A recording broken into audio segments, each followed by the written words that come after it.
오늘의 사회 일 시작합니다. 제 얘기도 한번 사연으로 보내봅니다. 때는 제가 백수, 소위 말하는 백조로 지내던 재작년 가을쯤입니다. 매일같이 하는 일이라곤 동네 친구들과 어울려 술잔을 기울이는 것뿐이었죠. 해가 뉘엿뉘엿 지기 시작하면 동네 포장마차에 모여 앉아 서로의 신세 한탄을 안주 삼아 소주를 비웠고, 취기가 얼큰하게 오르면 을에 정해진 코스처럼 향하는 곳이 있었습니다. 바로 동네 어귀에 자리한 작은 노래방이었죠. 지금 생각해보면 저희는 그 가게에 둘도 없는 진상 손님이었을 겁니다. 술에 취해 고래고래 소리를 지르는 건 예사였고, 넘치는 에너지를 주체하지 못해 방 안을 난장판으로 만들기 일쑤였으니까요. 그럼에도 불구하고 노래방 여사장님은 저희를 단골이라며 항상 살갑게 맞아주었습니다. 아이고, 우리 총각들 또 왔네 하며 반겨주는 그녀의 목소리에는 신기하게도 가식이 느껴지지 않았습니다. 사장님, 우리는 그녀를 그냥 이모라고 불렀지만 사실 그녀는 30대 후반 정도로 보이는 젊은 여성이었습니다. 첫인상은 솔직히 말해 조금 평범한 편이었습니다. 하지만 그녀는 자신을 가꿀 줄 아는 사람이었죠. 늘 깔끔하게 정돈된 머리와 상황에 맞는 화장, 그리고 세련된 옷차림은 그녀가 얼마나 자기 관리에 철저한 사람인지를 보여주었습니다. 특히 큰 키에 어떤 옷이든 모델처럼 소화해내는 옷빨은 정말이지 감탄을 자아낼 정도였습니다.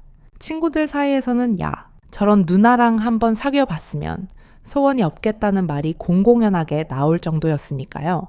혼자 있을 때는 수수한 인상이지만 여러 사람과 섞여 있을 때 유독 그녀만의 아우라로 주변을 압도하는 그런 종류의 사람이었습니다. 어두운 노래방 조명 아래에서는 그저 친절한 사장님이었던 그녀가 밝은 대낮의 햇살 아래에서는 왜 갑자기 한 여자로 보이기 시작했을까요?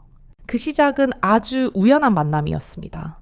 스킨과 로션이 동시에 바닥을 보이는 기적 같은 타이밍에 저는 슬리퍼를 끌고 동네 화장품 가게로 향했습니다. 뭘 살지 진열대 앞에서 한참을 고민하고 있는데 익숙한 목소리가 등 뒤에서 들려왔습니다. 어머, 학생 아니야? 돌아보니 노래방 여사장님이었습니다. 늘 술에 취해 몽롱한 상태로만 마주쳤던 터라 이렇게 맨정신에, 그것도 노래방이 아닌 환한 공간에서 마주치니 어색하기 짝이 없었습니다. 인사를 해야 하나 말아야 하나 망설이는 제게 그녀가 먼저 활짝 웃으며 말을 걸어주었습니다. 여기서 다 보내. 좋은 거 골라요. 어두운 카운터 조명 아래에서는 미처 몰랐는데 밝은 곳에서 본 그녀의 얼굴은 참 곱고 예쁘다는 생각이 들었습니다. 피부도 하얗고 웃을 때 살짝 휘어지는 눈매가 매력적이었습니다. 저는 어색함에 네, 저희 때문에 맨날 고생이 많으시죠? 라며 멋쩍은 인사를 건넸습니다. 그녀는 손사래를 치며 에이, 무슨 고생은요? 시끄러워야 장사 잘 되는 거지. 요즘은 왜 이렇게 뜸해요? 친구들은 다 잘 지내고? 라며 오히려 제 안부를 물어왔습니다.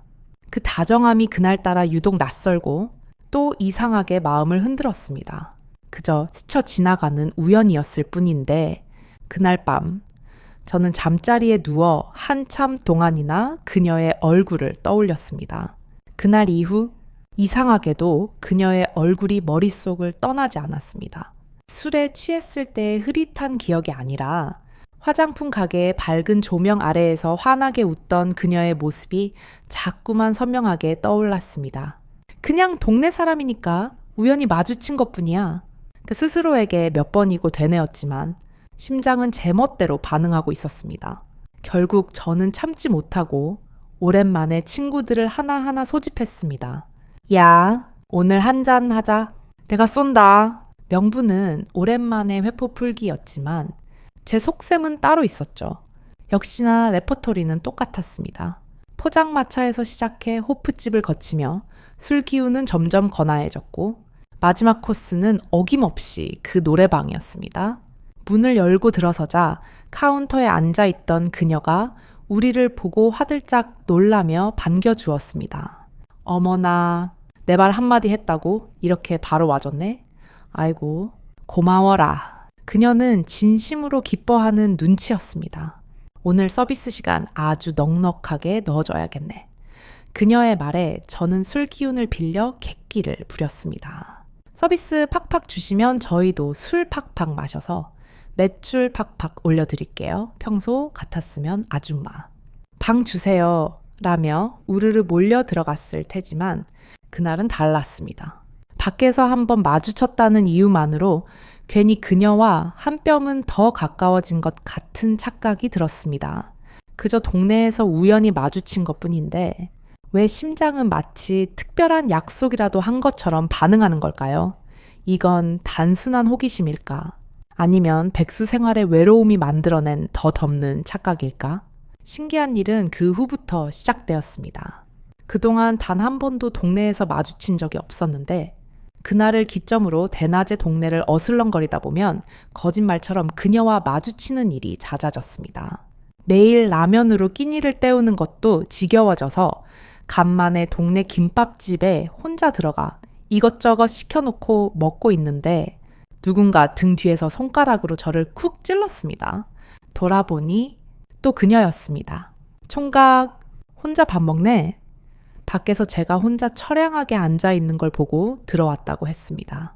그러고는 자연스럽게 제 맞은편 자리에 앉으며 말했습니다. 혼자 먹으면 쓸쓸하잖아. 내가 같이 먹어줄게. 그녀는 익숙하게 김밥 한 줄을 주문했고 그렇게 뜻하지 않게 그녀와 단둘이 식사를 하게 되었습니다. 밥을 먹는 동안 우리는 생각보다 많은 이야기를 나누었습니다. 그녀는 마치 취조라도 하듯 제 사적인 부분들을 꼬치꼬치 캐물었습니다. 요즘은 일 안 해? 애인은 있고? 같은 질문들이었죠. 저는 여자친구는 있지만 지금은 회사를 그만두고 이직 준비 중이라고 솔직하게 털어놓았습니다. 저 역시 딱히 할 이야기가 없어. 노래방 장사는 잘 되세요? 원래 이 동네 사셨어요? 같은 질문들을 던졌습니다. 그녀는 꽤 오랫동안 이 동네에서 장사를 했지만 정작 이사 온 지는 얼마 되지 않았다고 했습니다. 김밥 한 줄 먹는 시간이 뭐 그리 길었겠습니까? 하지만 그 짧은 시간 동안 나눈 대화는 저와 그녀 사이에 놓여있던 투명한 벽을 허물기에 충분했습니다. 그녀는 생각보다 훨씬 더 깊고 또 외로운 사람이었습니다. 그녀와의 김밥 식사는 짧았지만 그 여운은 길었습니다. 대화를 나누면서 저는 막연히 자기 사업을 하는 사람이니 경제적으로 여유롭고 당당할 것이라 생각했던 제 편견이 깨지는 것을 느꼈습니다. 그녀는 생각보다 훨씬 더 평범하고 어쩌면 저보다 더 힘든 현실을 살아가고 있는지도 몰랐습니다. 나 아직 결혼도 못한 노처녀야. 그녀는 김밥을 씹으며 툭 하고 고백했습니다. 어쩌다 보니 홍기를 놓쳤네. 내가 그렇게 매력이 없나 봐. 갑자기 풀이 죽어 보이는 그녀의 모습에 저는 순간 할 말을 잃었습니다.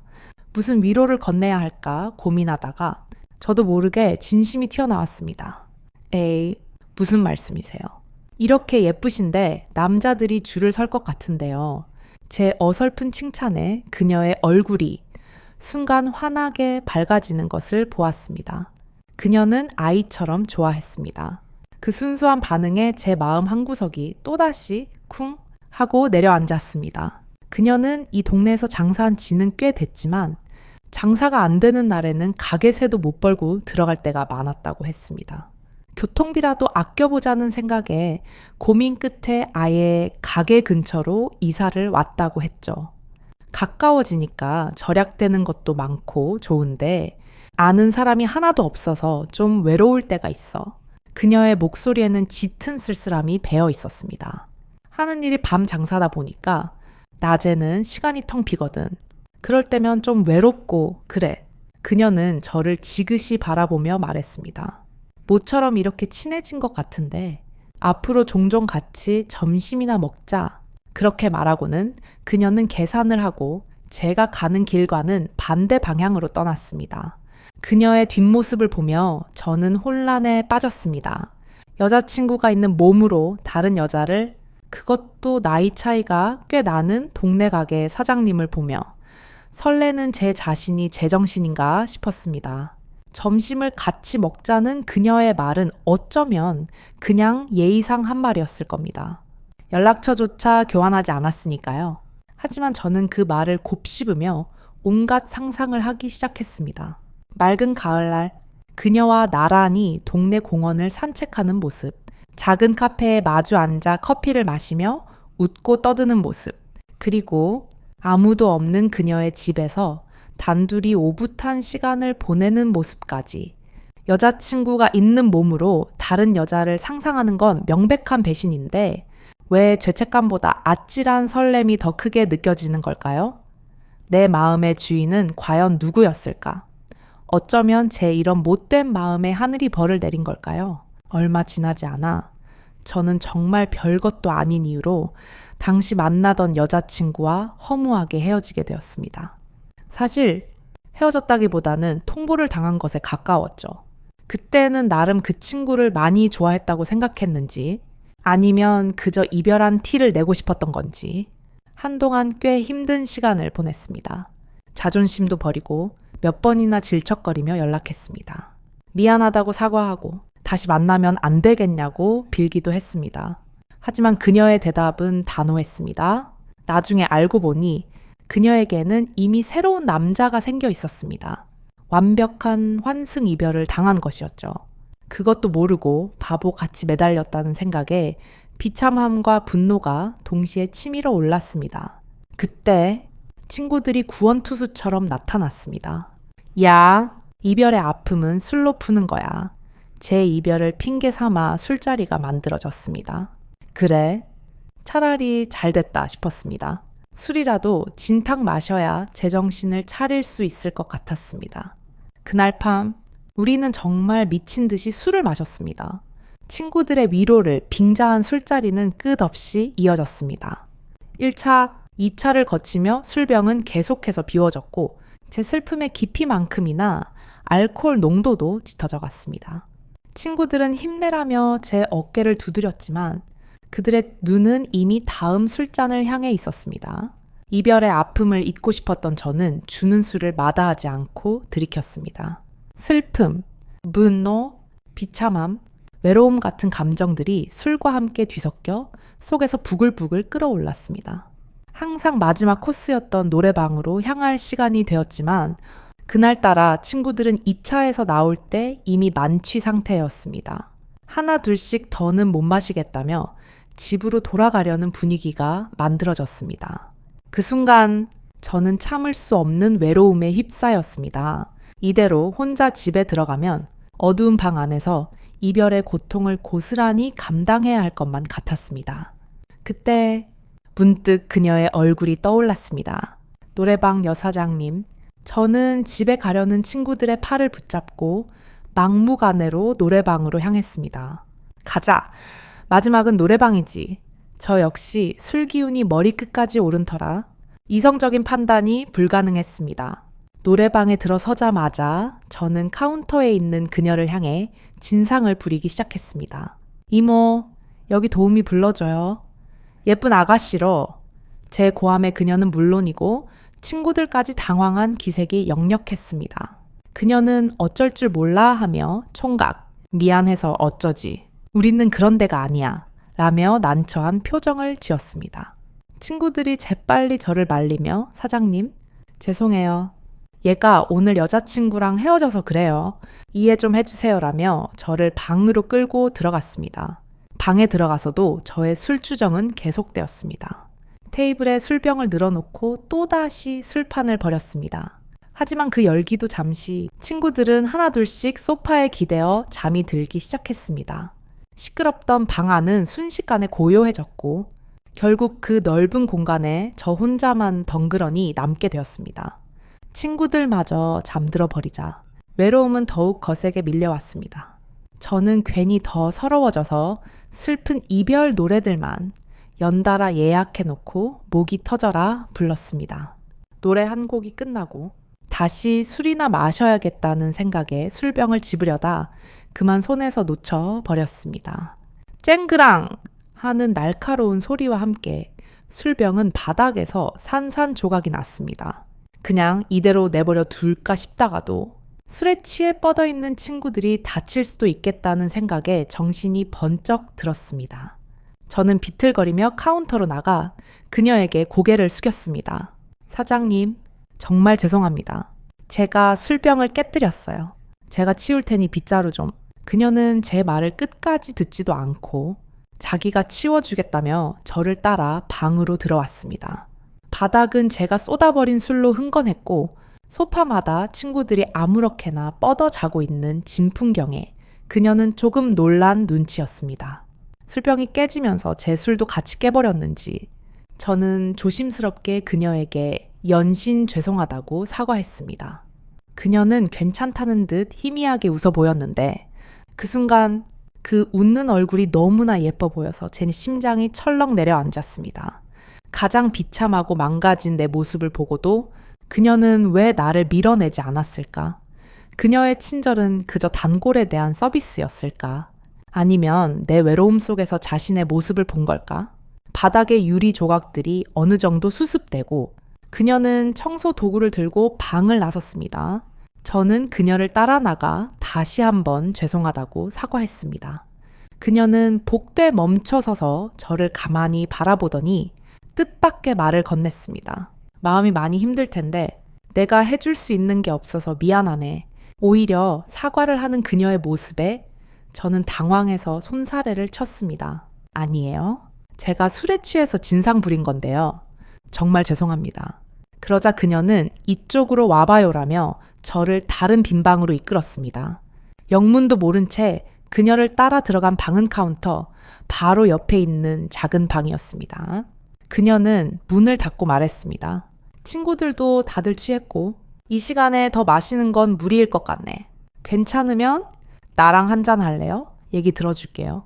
그녀는 어차피 시간도 많이 늦었고 손님도 더 없을 것 같아 일찍 가게 문을 닫을 생각이었다며 마침 심심하던 차였으니 같이 놀자고 했습니다. 그 순간 술 기운이 확 달아날 정도로 심장이 미친 듯이 뛰기 시작했습니다. 그녀는 제 옆에 바싹 붙어 앉아 제 빈잔에 술을 채워주며 말했습니다.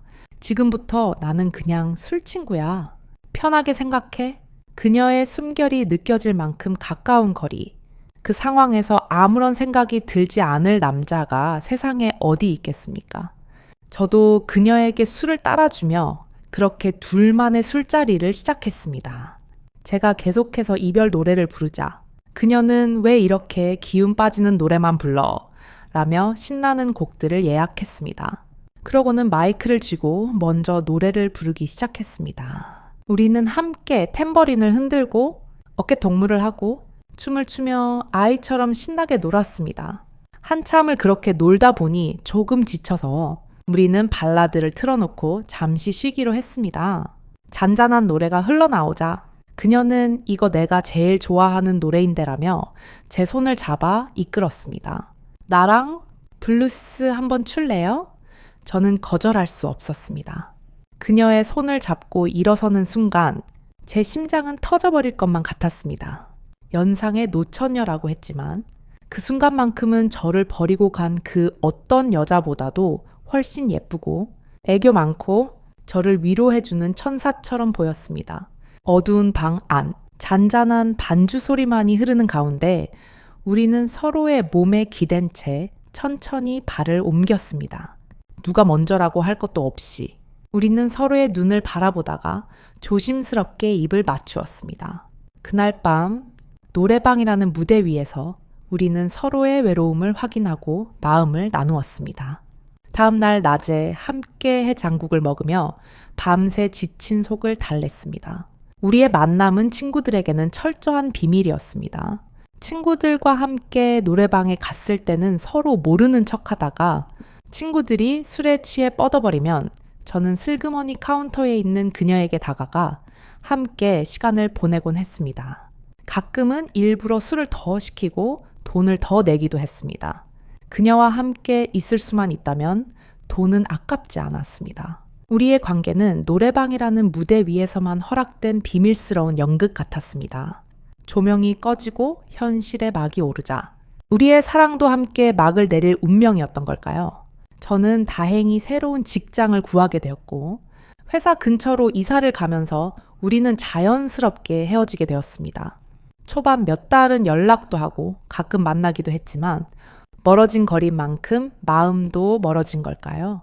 저 역시 새로운 회사 생활에 적응하느라 바쁘게 지내다 보니 연락은 점점 뜸해졌고 그렇게 우리는 서로의 삶에서 서서히 잊혀갔습니다. 얼마 전 오랜만에 옛 동네 친구들을 만나러 그 동네에 간 적이 있습니다. 술 한잔하고 추억이 깃든 거리를 걷다가 문득 그녀의 노래방이 생각났습니다. 혹시나 하는 마음에 그곳으로 발걸음을 옮겼지만 노래방은 굳게 문이 닫혀 있었습니다. 유리문에는 임대문이라는 종이가 씁쓸하게 붙어 있었죠. 아마도 요즘 시국이 시국인지라 버티기 힘들었을 겁니다. 휴대폰에 저장된 그녀의 전화번호는 바뀌지 않은 것 같았지만 차마 전화를 걸 용기는 나지 않았습니다. 이제 와서 연락한들 무슨 말을 할 수 있을까요? 우리의 시간은 이미 그 노래방에 꺼진 불빛처럼 과거에 머물러 버렸으니까요. 저는 그냥 그렇게 그녀를 제 가슴 한편에 묻어두기로 했습니다. 그녀와의 짧았던 만남은 제 청춘의 한 페이지를 장식한 아련한 추억이 되었습니다.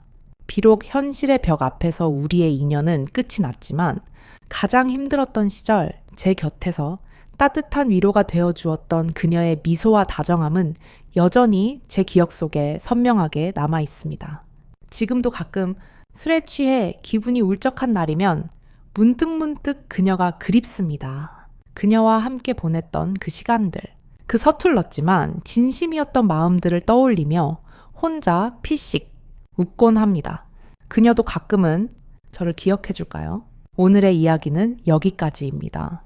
당신의 밤이 이 이야기와 함께 조금은 더 포근해졌기를 바랍니다.